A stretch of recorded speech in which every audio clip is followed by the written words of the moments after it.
по телевизору показывали, как играет Алла Рахмет или Энвер Шерфетдинов.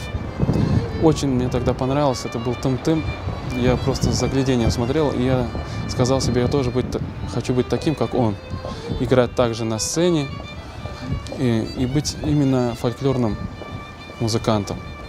Можно сказать, Энвер ага был тем человеком, на которого я равнялся и равняюсь по сей день.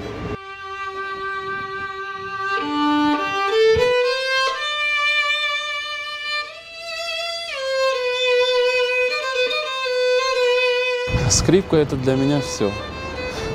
Скрипка — это крик души, можно сказать, в некоторые моменты жизни, потому что скрипка обладает нетемперированным строем, да, и то, что там есть, нет ладов, на ней можно передать настроение.